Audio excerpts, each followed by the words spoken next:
Hey there, beautiful souls.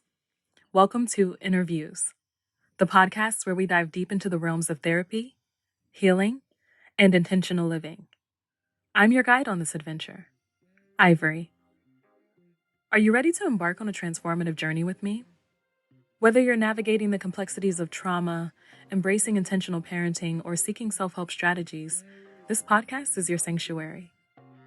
InnerViews is not just a podcast, it's a community, a safe space where stories unfold and healing takes center stage. Your story matters. And here, courageous storytelling is the heartbeat of our existence. We'll be exploring powerful themes like healing, navigating the intricacies of foster care, the strength found in survival, the beauty of reclamation, and the pure bliss of joy. So if you're ready to join hands with a community that understands, subscribe now. Let's walk this path together because the journey toward understanding and well-being starts right here, right now. Welcome to InnerViews, where every step is a celebration of your resilience and a testament to the incredible strength within you. Let's make this journey unforgettable.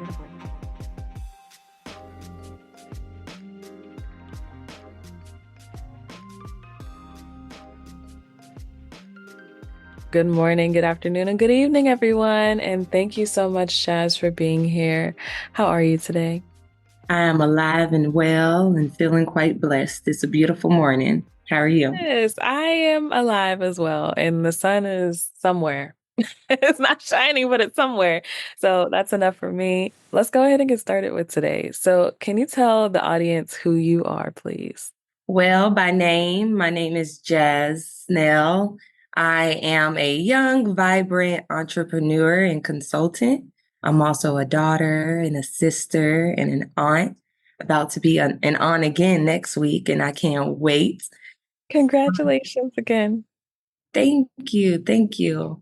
I'm also a member of an amazing team that's working hard to make change in the child welfare system and starting by changing minds and hearts around the community being served and opening up both to serve them in a different way and in a way that promotes healing, not only reduces harm, but takes harm out of the equation and sees people in their stories as truth that needs to be heard first. So I'm blessed and grateful to be a part of that team. And lastly, I'm a pet mom. So I love all living things. I love humans, but I also love my fur babies. They mean the world to me, and they've also helped me through a lot of growing pains in my 20s, a lot of reflective times and inner and outer healing. So that's a little bit about me. Thank you so much. And then feel free to share as much or as little as you'd like, but can you share a little bit about your experience with the child welfare system? Yes. So I'll start with my earliest memories because I'm realizing that child welfare was in my life before I was removed from my family. So my earliest experiences started when my mom, she was a single mom of four girls. She struggled. We was quite poor. We're pretty poor. And sometimes our living conditions and the things that we had did not meet standard. So there were a lot of child welfare calls made. So a lot of home visits, police visits, us faking like we're asleep. We don't hear them or see them at the window. So there was a lot of surveillance at an early age because of our situation. But formally, I got involved with the child welfare system at 13. My mom, who we were struggling, I remember vividly our apartment that was completely unfurnished and our bare fridge, but she surrendered her parental rights. And my sister and I were placed into foster care. I had an oldest sister that was 18 and already, quote, on her own, and a baby sister who was living with her father at the time. So my mother's rights being surrendered and later terminated, that only was of myself and one sibling. I went into care with my sister, and within months, we were separated in separate foster homes. And then within months of that, I was in a group home. And that's where I stayed for about 6 months before I was adopted from my group home. And I don't know if you want me to go into that, but my child welfare experience, it includes family separation, sibling separation, adoption that ultimately became a quote failed adoption, informal reentry into the system, and then me being on my own at 17 and figuring out this thing called life with a lot of helping hands and a lot of loving people pouring into me. Not quite child welfare people, but just humans in my community and school system that really stepped in and helped me Yeah. get on this journey to where I am today. Well, thank you for sharing. I really do appreciate it. And it never goes unnoticed to me the braveness required to share our stories. And I have the honor of knowing you, and I can call you my friend. And that just feels like such a blessing because we have so many shared experiences. And we first met on the National Association of Council for Children's Youth Advisory Board. And so that's how I was able to be introduced to the human known as Jas. And you were just such an awesome person. And one of the biggest things for me about you, Jas, is that your emotional intelligence in the work that you do is superior to other people that I've experienced in this line. There's often a lot that requires emotional intelligence, not only for yourself and being able to share our stories over and over and over again without hurting ourselves, but also in terms of working with other lived experts and all of the other child welfare professionals that we've encountered. And we've encountered people from presidential advisors to lawyers to judges to social workers to leaders of state systems and city systems. You know, we have talked to them all. We have been in rooms with them all, but your emotional intelligence is really up there. So I admire that about you.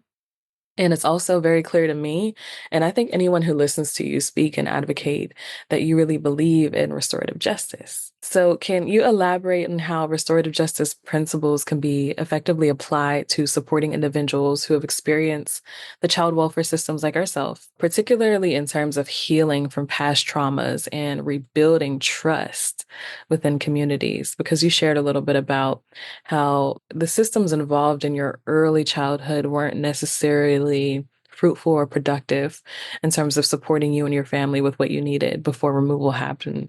So, can you talk a little bit about how we can all heal from our past traumas and start to rebuild that trust within our communities? Absolutely. And thank you for the kind sentiments. I know you call me a friend, and I call you a sister friend because you're not just a kindred soul that I'm blessed to know. You're someone who understands this walk. You see me. And as you know, family isn't always blood. We have our chosen family. So you are my sister friend, Ivory, and I'm blessed to have you in my life. Thank you. You're welcome. All right. So restorative justice. I'm just going to take a deep breath and reflect for a second. So, for starters, I have the mindset that young people, children, young adults, they don't go into the child welfare system. It's not a choice. It's not this destination that we chose and we're like, okay, we're going there. It's something that happens to us. Either we were taken and put in the child welfare system or we were given to be there. And that is the starting point. Recognizing and acknowledging what's happening to young people and their families, Mm-hmm. and then looking at the residual effects. Because a lot of times, and in my situation, my family and I, we were looked at for the things we didn't have or didn't do and where we were at today. And our journey wasn't seen. So therefore, our true needs, our traumas, our pains, our open wounds, that wasn't seen. And usually if you have an untreated wound, it can get infected or it's going to continue to widen. It's never going to close. And that's an analogy that I believe is reflective of the child welfare system and what happens to young people and their family. So first, we start off by acknowledging and seeing what has happened to young people and their families. And then we look at, what do you immediately need? That's momentary because immediate needs can change. Do you immediately need shelter? Do you immediately need basic needs met? Do you immediately need health supports, psychiatric, physical, whatever that may be, looking at those immediate needs and tending to that, because we need a whole person, a whole physical person before we can start delving into long-standing trauma. And in my case, traumas that I've learned are generational. My mom was put in foster care at the same age as me. And I just found this out 2 or 3 years ago.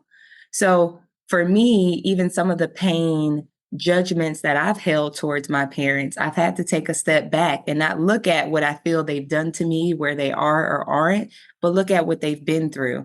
And that's not through knowing all of their story, because we don't deserve to know all of the wounds that have healed. Some of them are healed for a reason. But by knowing some, it's allowed me to open my mind to possibilities of what they can do if they are whole healed people. It's opened my mind to forgiveness, and that's allowed for love. And if you can't see it, love lives in and around me. And this has not always been a thing. But let's bring it back to restorative justice as far as the child welfare system. A lot of what's offered to families is not actually what they need. A lot of young people don't need replacement families. They don't need to be in group settings with stranger youth that they don't know, who may be going through the same thing, if not worse. A lot of times, communities and family need healing, they need reconciliation, they need support, whether it's, okay, we have AA, right? AA for people who may be substance dependent or dependent on something that has negatively impacted their lives and their family. How can we provide those type of supports and community for parents and their families who are struggling, that's free of judgment? We hide the things that we feel we won't be forgiven for, we feel will further other us, and that allows people to suffer in silence. And sometimes that suffering worsens. So, what can systems do to, um, let me bring myself back to the question. Yeah, I can too. So, in terms of healing from past traumas, how do we rebuild trust within our communities from a restorative justice perspective? And I think you already kind of touched on it. And it sounds like you're getting to the proactive measures. We talk about this kind of stuff all the time just because we have a natural interest in healing and being whole people. And we come across in our lines of work people who we see who need that, right? Or people who could have easily benefited from these services well before even coming in touch with child welfare, foster care, juvenile justice, any of those intersecting systems. And so that's really what I'm hearing from you. Why don't we just move on to the next question? Because I feel like you kind of already touched on it, that proactive approach. You said something that made me really think. My first degree, set of degrees, one of them is Africana Studies. And so we looked at the history of the United States through the Africana lens, if you will. And for me, this all goes back to slavery, right? There were no proactive measures in how Black families were approached. And in fact, it was very systemic in how they were intentionally broken apart. We see that through chattel slavery. We see that through auction sales, right? Where children and babies were sold up the river, down the river from their mothers and their fathers. I just wrote a piece in our Fostering Families Today magazine that talked about how the child welfare system, if restorative justice was the goal, could be a really healing source for families, especially Black and Brown families, because they have the institutional power and access to provide these proactive measures to address the remnants of slavery and even start to undoing them. But the question is, do people really want to undo them? And I think that's what you and I have found in this work, that there are a lot of people protecting our legacy of oppression in our country, and they don't question how it operates, and they don't want to dismantle or unpack how it's operating. They want to continue to move on in this direction because it's all they know. And it's all that benefits them. So but I'm not going to get too radical today. I'm not, let's not get too, No. too radical. Justice and restorative justice requires a lot of change. And when it comes to change, people don't resist the outcome of that. They resist the loss of what they feel they will be giving up. And a lot of times people will resort to the status quo of what we have been doing, then losing. And who's losing? Because with what we're currently doing, families are losing. They have lost. I can't get back years. that I've missed with my family. I can't get back relationships, especially those who have transitioned. So loss is still happening, but who we're willing to put that loss on is interesting.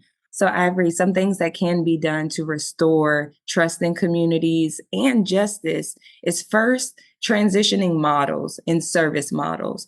I'm going to start with the financial piece. That's one piece, that's not everything. But on the financial side, community based resources, connections, and services are actually disincentivized. In a lot of states, in order for someone to, unless guardianship is shared legally, in order for someone to serve a young person who's underage, child welfare has to be involved. Like some states have it mandated that no, you have to go through us. We have to place them. We have to deem you worthy. And that takes the power out of the community because ultimately, who are these people working in these systems that have so much power to make the call of who a young person will reside with, who they'll share energy with, who will influence their life trajectory? So, restoring funds and incentivizing community based organizations and natural environments that exist around young people. So, I'm talking about, for some, faith based community. There was a time when faith based really helped my mom and my siblings. Education. My mom today was my truancy worker. She didn't report me. She opened her heart in her home. Imagine what would happen to young people if the people who love them and know them and wants them to be connected to their family actually had the resources and the power to do that, to facilitate visits with family, to keep a young person in their same school, same community without missing a beat externally. Of course, there's a lot going on the inside. But the shift of resources and who we're willing to take risk on. I know it sounds a little like, oh, it's a theory, but no, seriously, we take risks placing young people in institutions and with strangers. And you and I know the horror stories that have happened to us and happened to our loved ones, our peers, known and unknown. That was a risk that ultimately was taken. Can we take that same risk in families? Yes, I can assume some young people still may be harmed. So that's how money doesn't solve everything. The other side of how we can influence and encourage this change is by who we put in power, Ivory. Degrees, accolades, they're great. But when it comes to the human work and hard work, people who have an understanding for things they don't know, that I can understand and see that you're hurting, you're suffering, and you're in need. I think if we shift who we allow to make decisions, whether they're funding, policy, you name it, that would have an immense change. I could only imagine, this isn't my dream, but imagine myself as a child welfare director with resources to my disposal that are limited, but with the heart and understanding that I have. How far would I be willing to go? And how does that compare to those who truly don't understand? They understand from the outside, from the savior mentality, not from the oppressed and the suffered who overcome. Would do anything to help others and see others overcome.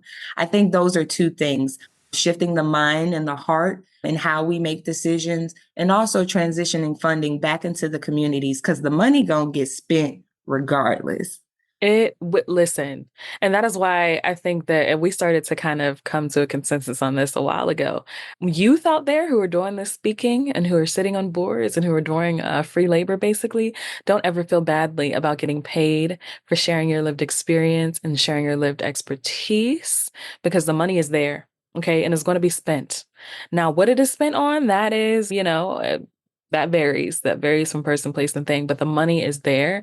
Don't ever feel badly about getting paid for your lived expertise. And then the other thing that you touched on, oh, I want to remember, representation matters. Right.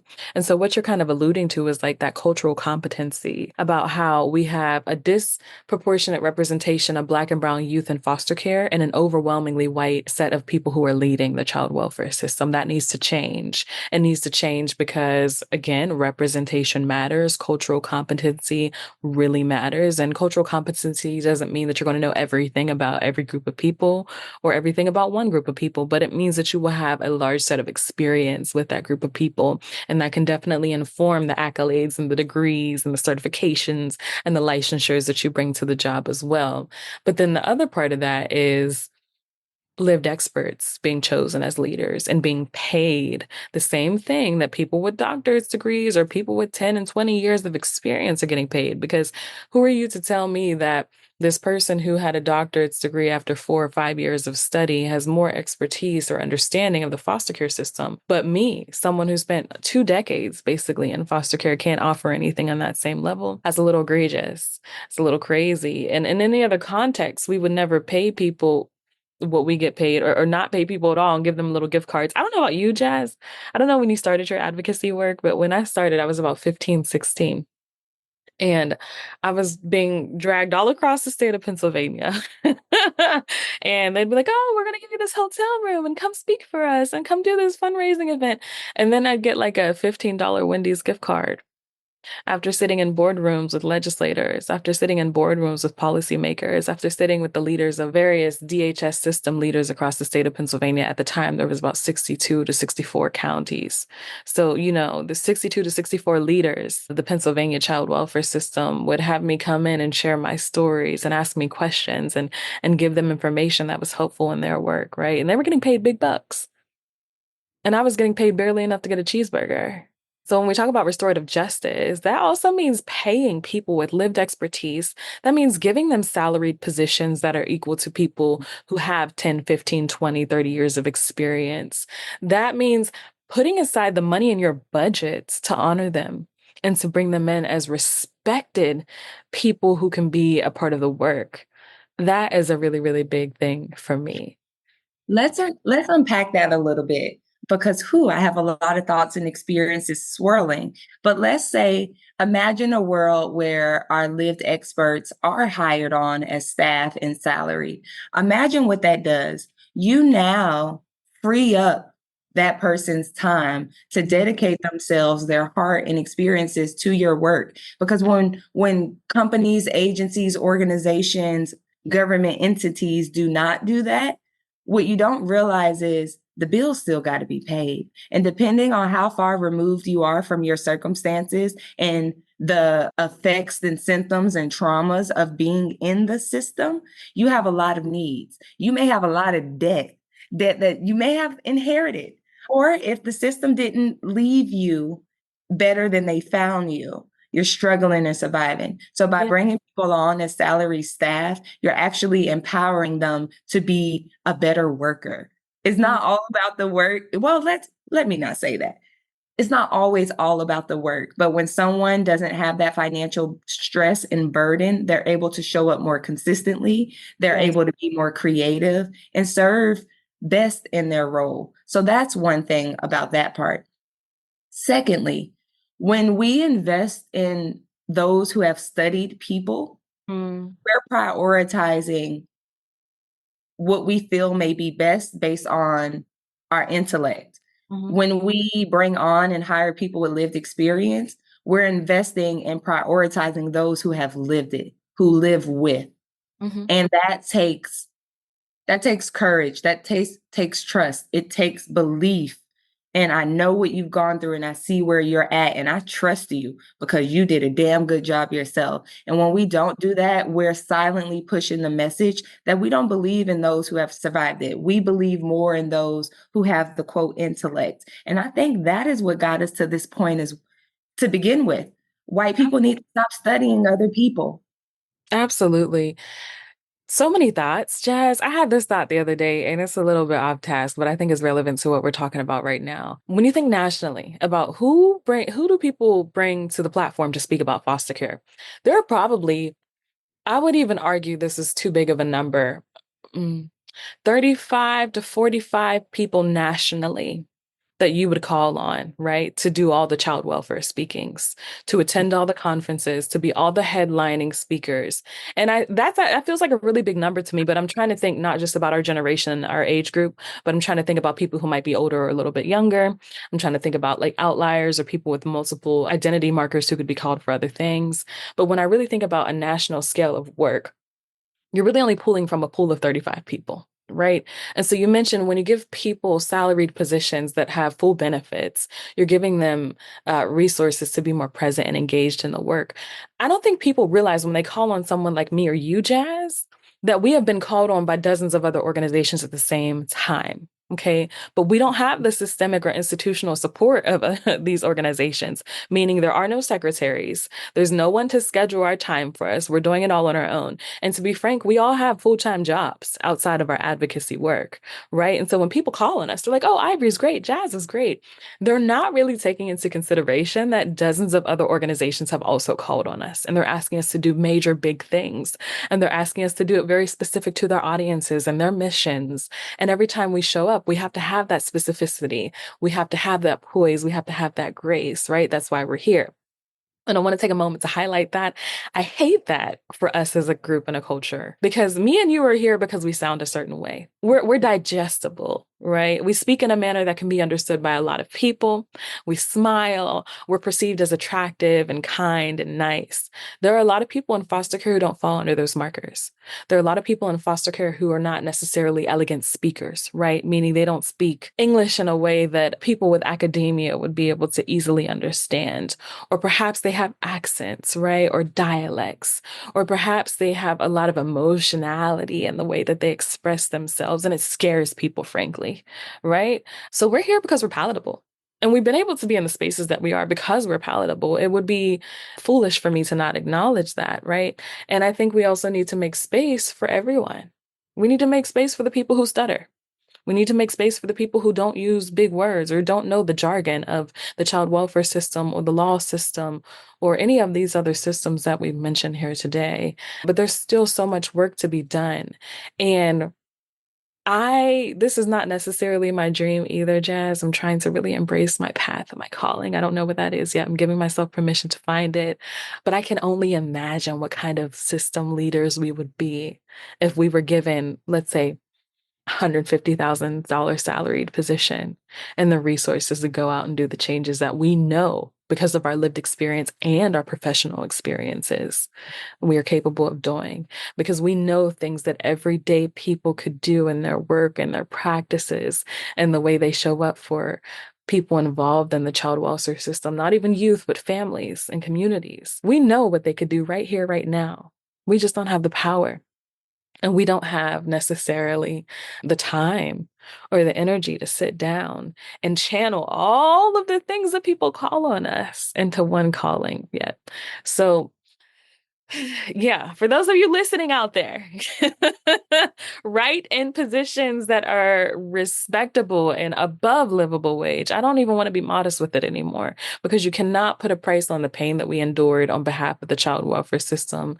I'm not sure that anyone can fully grasp how emotionally involved it is to go through the child welfare system, to have experienced and survived and thrived, and to speak with grace about the things that we have talked about the things that people have fundraised around, about, let's not even talk about the thousands and millions of dollars that we've gotten for organizations because they brought us in to share a story and some millionaire was sad about it and wanted to further the cause. Let's Yeah. not get into that, Jas. What it has it happened? Pause for a short story time. So I was a little bit late in the advocacy game because of how I exited care and unofficially re-entered. And I was homeless my senior year of high school. And I just wanted to graduate. I knew that I had the academic scholarship to get me to college, didn't know about ETV or Chafee. So I missed out on that. But I kept my experience a secret. I was ashamed. And as you likely know, Ivory, we don't always look like what we go through. That has been the story of my life since I was a young girl. No one ever knew what we were going through. And that's true still to this day. Mm-hmm, mm-hmm. So I kept it a secret. And then my secret was uncovered when I was 22 or 23 years old and applying to tutor foster youth through the honors college program that I was in at my university.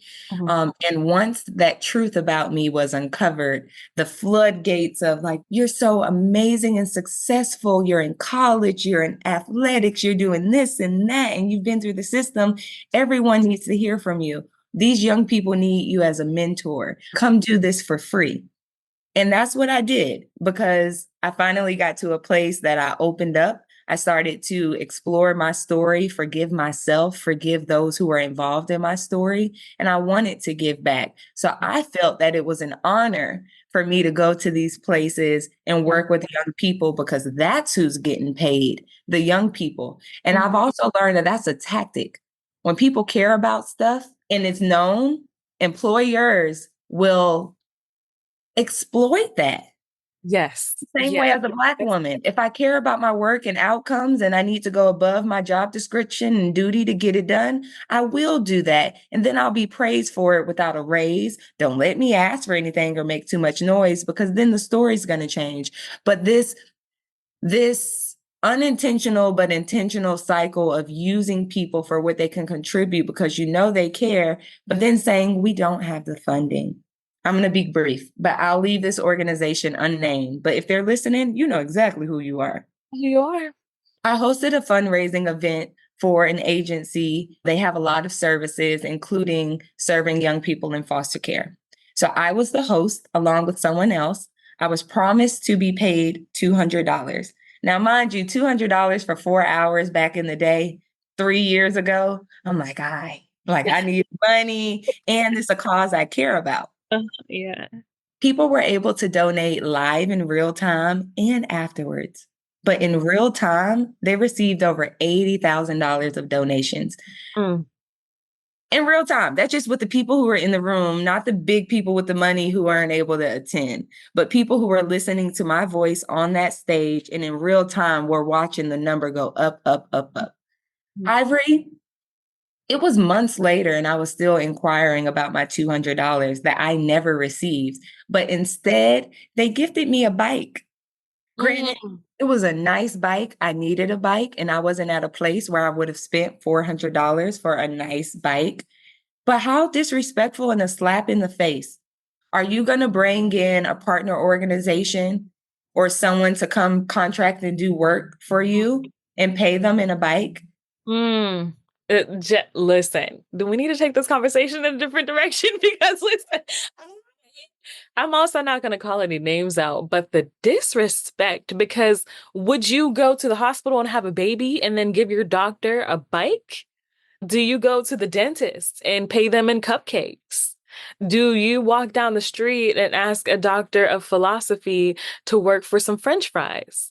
I mean, I know people might say, oh, that's ridiculous. How could you? No, we can go there and we can compare because we have been brought into spaces with people and places and things that have the institutional power, that have the money to honor us, that have the means to act through restorative justice lenses in terms of how they handle us and how they leverage our experience to make what they do the best it can be, and they continually disrespect us.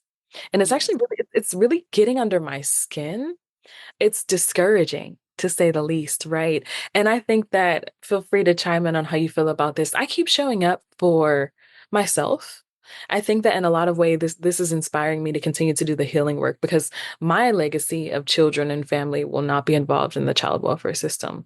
I hope that my kids cannot fathom the stories they're going to hear about my childhood experiences and the 17 years that I spent in foster care. I hope that none of my family will even understand what that is because they're going to be so far removed from the dysfunction of child welfare interventions. It's going to feel like a fairy tale. Like I'm going to be looked at like that historical figure who is just so far away. But also here's another perspective. If we had, let's say, Harriet Tubman or George Washington or who some others, would we bring them in and ask them to speak and then give them a McDonald's gift card? Right. I got to quote a good friend, Lola James. She says, "You treat me like Beyonce." And at first, I'm like, girl, now if you don't sit down somewhere. But no, I get the mentality. You Yeah. want me to be here for a reason. There's value that I bring. So you're going to treat me like you would treat the queen bee because I am that. I'm that of my story. I'm that of my life. And I am adopting that mentality. Now, I do not have the privilege to make sure everyone treats me like Beyonce, but I do have the autonomy and the authority to say no when I'm Yes. being treated less than. So the choice is yours. And as young people with lived experience, we all have different needs. And I know that some things may be tempting because it can fulfill a need, but you have the power to say no. And the more of us who say no and we confidently give this is our bottom line, they're going to change. How can we take back that power? And then talking about this, Ivory, is bringing me back to our first question around what is a measure that can be taken or a program that can be utilized? And it made me think of system navigators, which I've seen used in homeless services spaces and I've seen talked about in the child welfare space. But it's like, how can we blend a role like that with mentorship or coaching? Someone with lived experience who is not helping you apply and get to the next person to only help you temporarily, but that is guiding you through life and thinking of the end goal. What long-term impact will this have on you? And how can I be a support to that? Because again, resources only go too far. People's hearts, the influence that they have felt of someone else, I know people feel iffy about this word, but the resiliency that they can see in their peers speaks life into those going through it. So I appreciate navigator positions, but how can that be exclusively for people who can coach and mentor and have been through the system? What level of impact will it have on families and young people if they had a young adult who's been through the system, a mom who lost her kids who now love her children and shows up for everything, may not be the best, but in the best capacity that she can. So how can we embed transformational relationships into the work? And this Transformation. isn't a theory, it's a practice. Because Ooh. we're not transactional, those same people who make decisions and hold decision-making power in systems, are you that way in your own family? Because these are families. This ain't a career. We getting These are messy now. Let me families. be a little messy right Your career is my family and my life that now. matters. Yes, it Even truly. after you move on and your salary is no longer being paid with this agency, your decisions are still impacting my life. Jazz are hitting them where it hurts today. You are like, yeah, that And is. today is a celebration of life, Ivory, because 7 years ago, I tried to take my life. Oh, 7 years to this day. I'm glad it didn't work. And thank you for sharing that. The angels were around me, but the long-term harm, the loneliness, the lack of sense of belonging, the confusion around, am I loved? Like I love me, but am I loved by the world? That sits with us. It sits in our spirit. In the way that systems engage people, we have to move from transactional because how many of my peers were successful in taking their life? mm, let's just have a moment for that. And I'm giving you a hug. I don't know if you feel it. I'm giving you a spirit hug because that's just so beautiful and I'm so grateful for your existence. But I mean, even I question because I'm not paid enough. I have never been paid enough for the work that I've done in child welfare and advocacy and education. I question, am I valued? Mm. Because I don't have enough money to do the things that I need to do. I don't have enough money to do the things that I want to do. And it's not for a lack of intelligence around money management. It's a lack of funding. And we have to be really honest about that too. If you're out here offering lived experts 30, 40, $50,000 in most cities, that's not going to be enough to survive and not let alone thrive. Like that's just not enough. Especially when your starting point is ground zero. What do we inherit Or when negative, some negative. people say you graduate from the system or you're an alum? What can you go back to? Hmm. What accolades can we fall on? Because we're struggling to be respected with 10 and 20 years of experience, of lived experience in multiple systems, right? When you think about expertise, when you think about people who study areas to become doctors, to get their PhDs, they are seen as experts in their fields. They invest hundreds and hundreds of hours of research and writing, and they defend their dissertation, and they have these wonderfully curated theses. What do we have to show for it? Some of us can't even get our life books. And then we're kicked out of the system. At the time when I was in college, I literally, the year that I graduated from the University of Pittsburgh, I think about a year later is when they started rolling out kids going to school for free. So I didn't even get to go to school for free. And I had a lot of scholarships, academic based scholarships and grants and all kinds of things. I hustled. I worked 2 to 3 jobs. And let me tell you something. At the time, I was like, oh, I'm a hustler. I'm a hustler, baby. No, let me tell you something. For people with lived experience, hustling is not the way that we need to go. We need to heal. We need to rest. We need to be given restorative spaces to decompress and unpack and feel the things that we've experienced, and not only feel them, but process them so that we can integrate those lessons and move past them. That's the thing. That's the missing piece. And I think for a lot of people like us too, who are perceived as successful, and I say that, snarkily, because I don't like how it's used. I don't like how it's embedded coded language.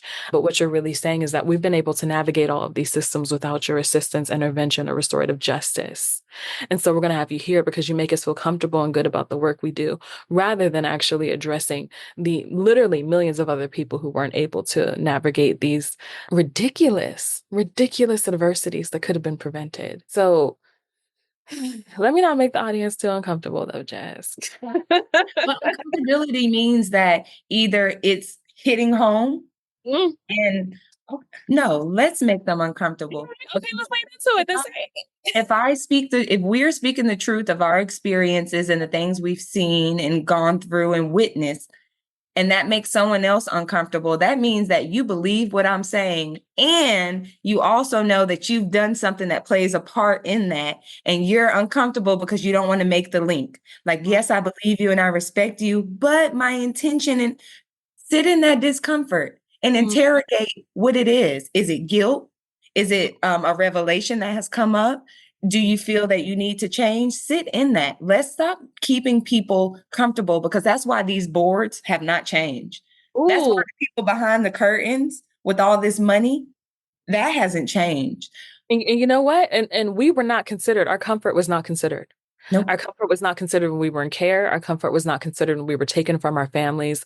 Our comfort was not considered when you kicked us out of foster care because we aged out or reached a certain age and maybe we're still in college or maybe still needed access to certain things.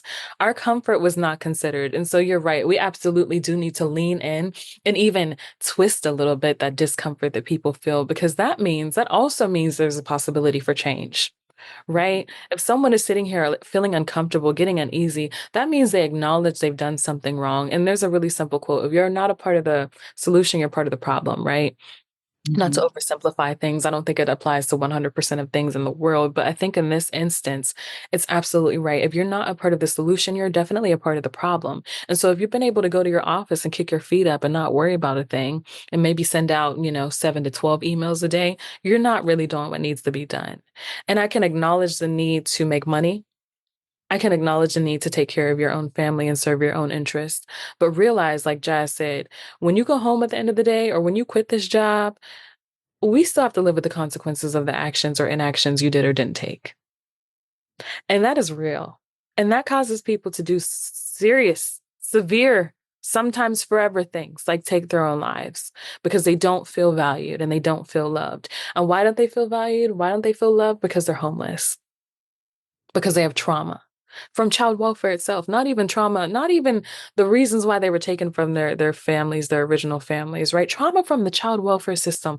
I kid you not, everyone who I personally know has some form of severe damage from the foster care system, whether it be abuse, neglect, and I mean abuse in all forms, right? Not just sexual or physical, but emotional, mental, psychological, financial abuse. I know so many people who never got their clothing allotments.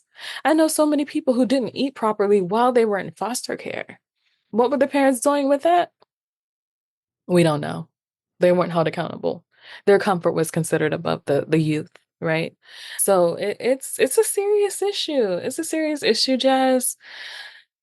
But I also have faith for people like us because we are still here. And we could have tapped out a long time ago. We could have Mhm. not told our stories. We could have pretended like we were never in foster care and tried to live our best lives. Right. Would have been a rich accountant somewhere. And Oh, notice. me foster care? No. What do you mean? No. Never. Yeah. But who would I be and how well would I know myself then? What type of love would I be able to give? Or would I just be a marching person in this world, just going along blind to the things still happening to people, associating to continue getting by? No, I would rather still take the path that I have and share, learn myself, love myself, forgive myself and others so that I can make change in this world. And I believe that's what I'm doing. Even if it's one mind, one heart at a time, at a month, at a year basis, it's still change. And I agree, I know we're close to time, but there is one specific call to action that I would like to make on this call. I know we've shared a lot for people to ponder, but one tangible thing that every organization can do is go review your board of directors, Mm, and ask yourselves, do we have at least 50% of who we're serving? Or mm, are these people who have hypotheses and ideas? And if your board isn't at minimum 50%, you need to do some reorganizing. Yes, some people may be upset and they're going to reject the loss of information by stepping down, the loss of power, the loss of influence. But mm, that's how you shift, slowly shift. And that's okay. That's okay for people to be uncomfortable, but reorganize your board of directors and see how some of your priorities and impact changes.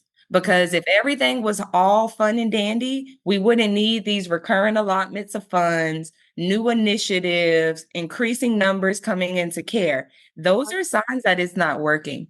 mhm, It may mhm, be working for very few, but long standing, it's not working. So, what do you have to lose? Families have already lost, but evaluate your boards and have some willingness to reorganize if you only have one or two seats for people with lived experience. No, we need people with lived experience being in the system, being family members, relatives, caregivers, because that insight is far different from those removed who can make decisions for mm. others. Yeah. And you said something, and I want to note this for our listeners because survival comes at a cost.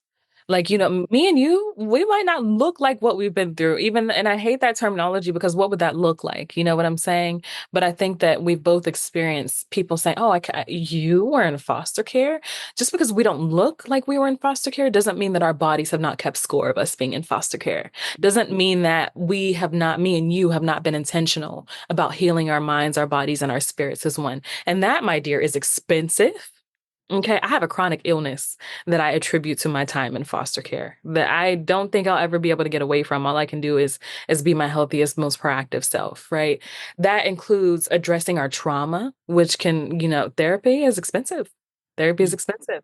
And there are different types of therapists, and they're all differently priced and not easy to access. That involves being real and living in your authentic truth if you want to be your whole self. And how many people do we know, Jazz, who are successful, who have a lot more money than us, who are not living in their authentic truth, who are not telling the entire story to themselves or others when they wake up and go to work and do whatever it is that they do? And I have seen them, and I think it's great that they've been able to achieve those parts in their lives, but I feel sadness in my heart when I see them pretending like they weren't in child welfare. Like, I don't know many people who pretend to not remember big pieces of their lives in a healthy way. So everything has a cost. It has a cost. And what people get to experience of us when they call us to speak or to write poetry or to host events or to sit on boards, it didn't come for free, and it wasn't easy. And it's still something that we are paying toward. It is a debt, an unseen debt that is our responsibility. I think there's a quote, something like, you're not responsible for the things that people did to hurt you, but you are responsible for healing from it. And so it's the healing burden aspect of it. And that's why we're here, though. We're here at Jazz, and we're showing people who are in care right now the possibilities, Yeah. right? We are doing all the things that we can do. And I have hope and faith that we will be favored. And one day we'll be recording a podcast from a beach somewhere because we have the financial means to choose when and how we want to work, and we can treat ourselves and do nice things and experience the best that life has to offer. But until then, I think it's beautiful for us to continue pouring into the avenues that we found meaningful, into the people, places, and things that feel reciprocal, to kind of to continue to lean on in our communities for support and for that sisterhood that offers us things that child welfare didn't offer us, or that even child welfare took away from us. So I have three more questions and then we're going to have to skedaddle. But Okay. I really do appreciate you being here today. You are a dear sister friend. I look forward again to seeing how you grow and evolve and change and heal. And I'm going to be proactively thankful for how you play a role in my development as a human being and my betterment as a soul. So you kind of already touched on this, but I want to give you a chance to reiterate. What changes do you hope to see in the child welfare system in your lifetime? Okay. Well, before I transition from this earth, I would hope to see the child welfare system be no more. Mm, And there be just community approach where mm, communities are able to take care of their families and their children.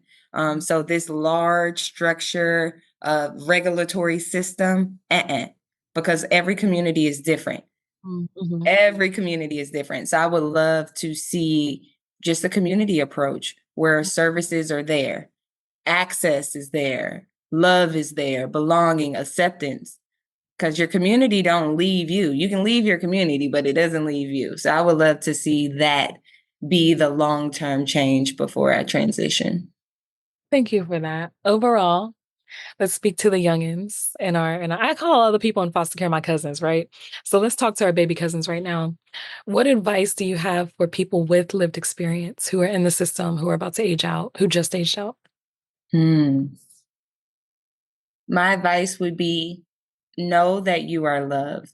Mm, mhm, mhm, Know that you are loved and that your ancestors have prayed and spoke more for you. And one day you will be an ancestor. What are your prayers? What are your walks in this life that you're contributing to? What's going to positively impact your ancestors? So to me, that's knowing you're loved and you've been poured into even when you don't feel it, and find the light in you where you know that you're pouring into others, because mm. you are. That is so beautiful. I have to share two things before I go to our final question. So the first is a thought that keeps resounding. It's a quote that you are the hopes and the dreams of your ancestors. And so whenever you don't feel enough, just know that somewhere in your lineage, someone prayed for you. Someone manifested that you would come into existence, that you would breathe life, that your heart would beat throughout the entirety of yourself, throughout the entirety of your time here, that you would find joy, that you would feel beautiful and wanted. And you were wanted before you even existed. So you are the hopes and the dreams of your ancestors. And the second thing is, and this goes out to all of my femme baby cousins, all of my baby cousins with uteruses. So when you were born, you actually had all of the eggs that you will ever have. So for those of you who choose to have children physically, you were born with those children essentially. And when you think about this in context of being in utero inside of your mother, so your mother carried you, she was carrying you, and you were carrying your future babies. So that's three generations in one body. So when we really think about the idea of being the hopes and the dreams of our ancestors, a pregnant woman carrying a woman baby has two generations with her. She's walking with two generations. And so for all of you out there with uteruses who choose to become mothers, you're also walking with the generation that's going to come after you. That is a big responsibility. And that is something that can give you hope and hopefully inspiration to keep on moving. But thank you for that. That is really just wow. Just again, I'm just so grateful to be your friend, your sister friend, Jas. Okay, my last question is kind of heavy. You ready? Okay. Jas, who are you without the trauma of child welfare? That is a heavy question, and I felt an immediate sensation. Okay, check it out. Where'd you feel it in your body? Ooh. Where'd you feel it? That's what I'm learning to process and understand and identify. Down my arms. I felt something trickle down my arms. I feel it in my shoulders a little bit. Yeah, yeah. Like I felt like, I don't know, like who I'm feeling something, but also like what can be shed? What can I shed in that? Okay, who am I without the trauma of being in child welfare? Okay, so I have to reflect to younger me. And Mm, I've journeyed since being in foster care and coming out. And I know that the person I am today, a lot of coming out mm, has contributed to that because a lot of forgiveness was given. I used to be very judgmental. mm, But before it all, I was always a fearless child. Like mm, my parents that I've reconnected to in adulthood, they always tell me these stories about when I was little and they knew that I was gifted and special and just fearless. And like I would be president, I would change the world. But I would say child welfare introduced a lot of fear and that created self doubt and things that naturally didn't exist. No matter how poor we were, all of it, I knew me. I knew my family. I knew they loved me. I knew I could do literally anything, even if it's literally climbing walls. I used to climb walls. I was just Me too, fearless. actually. I was just fearless. And without child welfare, I believe I am still that fearless person, Mm-hmm. which the world is my playground. There's nothing in me to hold me back. That's Mm-hmm. who I am without child welfare trauma. Play And I'm as working through that. I'm working through the things that have held me back. yeah, yeah. I That's a beautiful thought. Play through restorative justice, but also the fact that you can stand here and in real time share your journey with not only people who have the power to make changes today, but with people who are living the child welfare experience right now as it is. But you can be here and still be working through that and still have an agency about yourself and an understanding and a knowing that when you walk in rooms, people need to treat you like Beyonce. Right? Right.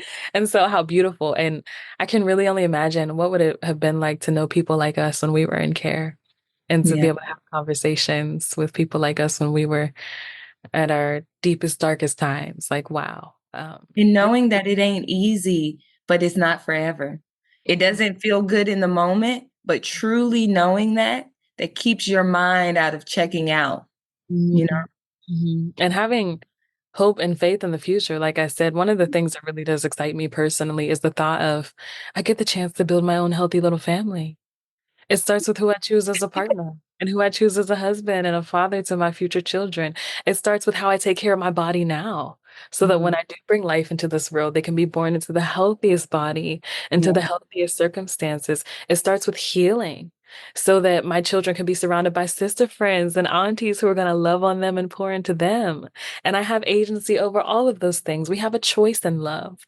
We have a Mhm. choice in family. We have a choice in who we open up and share our hearts to. And we have a choice into our landing spaces in life when things get really difficult and really hard. So, for those of you listening out there who are experiencing any of the things that me and Jas have experienced, there's hope. You do Mhm. have agency in your story, and you get to write it however you want to write it, no matter what people are telling you, no matter what the circumstances feel like. And if you want to get in contact with either of us, reach out, little cousins. Reach out, older cousins. You know what? All the cousins. We're gonna have a cookout. I'm gonna plan it. So, but We really, need to have that though. People, not only does it work for just having connection, but seeing all of us that have survived and know that we have the power that our generation after us, they may not have to convene like that. Like there's just so much life and liberation and not feeling alone and being able to see life in others, know that it gets better, know that it ain't easy. mm, We doing it. So I'll be getting with you about that cookout because I'm okay, we'll for get it. together offline. I think it'd be really dope too. I really, really do. But I mean that sincerely from the bottom of my heart. When I talk about people in child welfare, I do consider you all family. I do have a vested interest in your well-being and your success, whatever that looks like for you, whatever that means for you. And I hope that through the work, I'm able to help in any little capacity, big, medium, small. any little way of helping is a beautiful way of helping. So thank you, Jas. I cannot thank you and honor you enough for being here. You always, always, always are a ray of sunshine in my day anytime we get to connect. And we will get together offline about that cookout, y'all. Thank you for being here today. Thank you for lending your ear to listening. And I want to challenge you. What's one thing you can do today after listening to this conversation to make an impact in the work that you're doing? What's one thing you could do? It could be a kind word. It could be a smile. It can be an email line. You can Cash App us. What's one way that you can better the child welfare system today, right here, right now? Thank you for being here. We'll talk soon.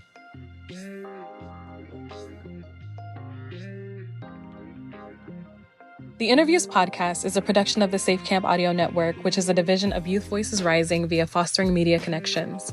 Please visit safecampaudio.org on the web or Safe Camp Audio on all major social media. This podcast was produced and mixed by Christine Onjoko. If you enjoyed this episode, we'd love it if you consider sharing, subscribing, and or giving us a 5-star rating on Apple, Spotify, or wherever you download your podcast.